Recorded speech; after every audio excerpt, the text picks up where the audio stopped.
Dear students, in this video I am going to explain about lesson number 3, periodic classification of elements, topic number 2, need for classification of elements.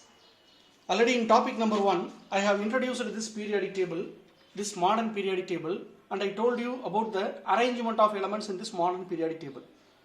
Here all the elements are arranged in a systematic way into 7 groups and 18 periods, and it is further classified into 4 different blocks S, P, D and F. Now here in this topic we are going to learn about what is the purpose for classification, what is the need to classify the elements, what happens if all these elements are not classified.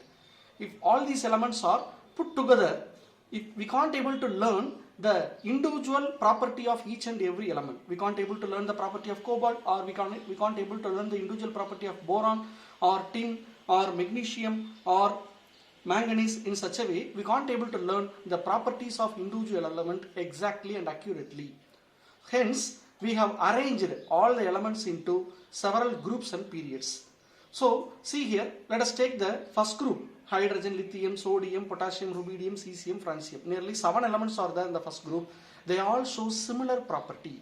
What are all the properties that are found in hydrogen will be there with the lithium, sodium, potassium, rubidium, cesium, francium also.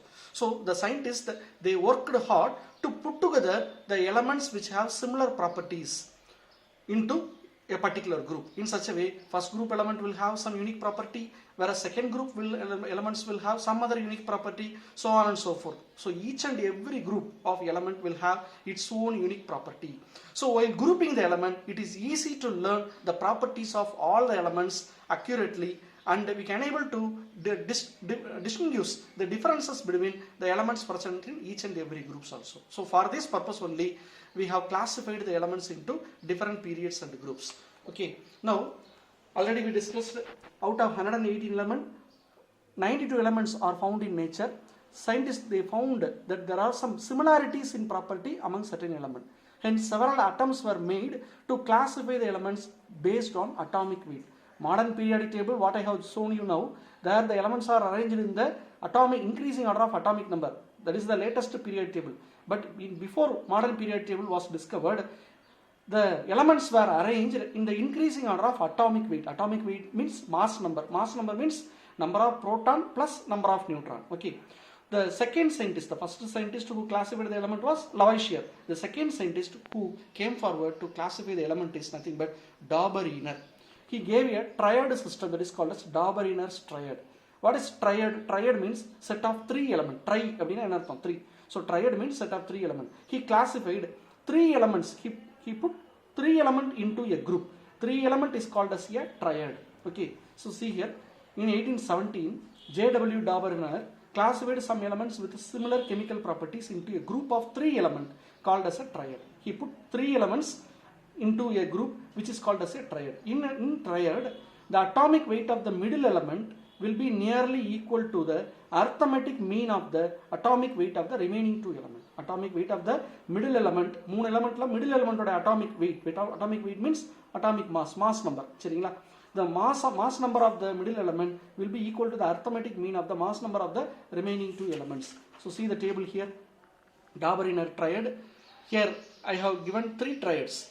First triad, lithium, sodium, potassium. Second triad, chlorine, bromine, iodine. Third triad, calcium, strontium, barium. So here, if I add the mass numbers of lithium and potassium, and if I take average, the mass number for lithium is 7, mass number for potassium is 39. If we take the arithmetic mean for the mass numbers of first element and third element, I will be getting the mass number for the middle element, that is sodium, mass number 23. Similarly, for the for chlorine, bromine, iodine also, if we add or if we take the arithmetic mean of the mass numbers of chlorine and iodine, we will be getting the mass number for bromine as 80. 80 is the bromine number mass. Here we have got the values 81.25, which is approximately near to 80. Similarly, for calcium, strontium, barium, I have taken the arithmetic mean of the mass number for calcium and barium. I will be getting the values 88.5, but the accurate value for strontium is 88, which is very close to each other. So this is called as Dauber-Ehner triad. But he successfully followed the triad system for very few elements, but for most of the elements, the triad system is not successful. This is a very important drawback which is found in the Dauber-Inner triad. Next one, AEB de Chancourtis law. He is the man who correlated the properties of the element and their atomic weight. See, he correlated the atomic weight, mass number of each and every element with its property. He said the properties of the bodies are the properties of the number. Properties of the body means elements. Properties of the elements are the properties of the number. Here refers to atomic weight.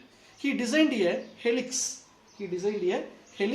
By tracing at an angle of 45 degree to the vertical axis of a cylinder with the circumference of 16 units. What is meant by the word helix? Helix அப்படினா இதுதான் helix. See here, this is called as helix. ஒரு spiral ஷேப்ல இருக்குலப்பா, இதுதான் helix அப்படி சொல்லி சொல்றோம். அப்ப இது ஒரு சிலிண்டர், ஒரு சின்னதா ஒரு சிலிண்டர் மாதிரி செஞ்சு அதுல வந்து என்ன செய்றாங்க, ஒரு helix ஷேப்ல வந்து என்ன செய்றாங்க, he is surrounding the elements அப்படி அரேஞ்ச் பண்ணும்போது இப்போ இதில் பார்த்தீங்கன்னா உள்ள சின்ன சின்ன யூனிட்ஸ் மாதிரி தெரியும் உங்களுக்கு. see this diagram, 16 units will be there. Okay, இந்த கோடு கூட இருக்கு இல்லையா. இப்போ ஹைட்ரஜன் இந்த இடத்துல இருக்குது. இப்போ இதில் வந்து பார்த்தோன்னா இதை ஃபஸ்ட்டு யூனிட்டாக வச்சுக்கிட்டிங்கன்னா second, third, fourth, fifth, sixth, seventh, eighth, 9, 10, 11, 12, 13, 14, 15, 16. At 16th unit we will be getting the next element. After that, after 16 element we will be getting one another element.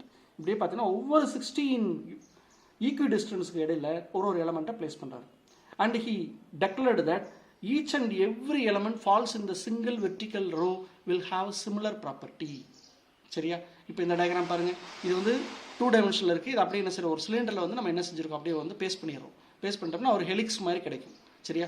அப்போ ஒரு 360 டிகிரியில் ரொட்டேட் ஆகிடும். இப்போ இந்த லித்தியம் இருக்கு இல்லையா, here is the lithium, beryllium, boron, carbon, nitrogen, oxygen, fluorine, sodium. Plus lithium இங்கே இருக்குது, சோடியம் இங்கே இருக்குது. இது அப்படியே என்ன செய்யும், 360 டிகிரியில் ரொட்டேட் ஆகும்போது லித்தியத்துக்கு நேராக சோடியம் வரும். அதுக்கடுத்து sodium, magnesium, aluminium, silicon, phosphorus, sulphur, chlorine. அதுக்கடுத்து potassium, calcium.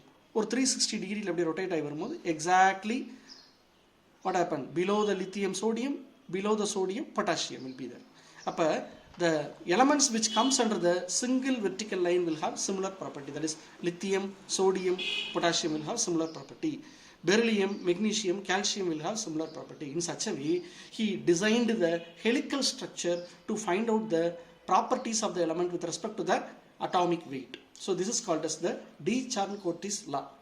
But see here, he arranged the elements in the increasing order of atomic weight along the helix of the surface of the cylinder. One complete turn of the helix corresponds to an atomic weight of increase of 16.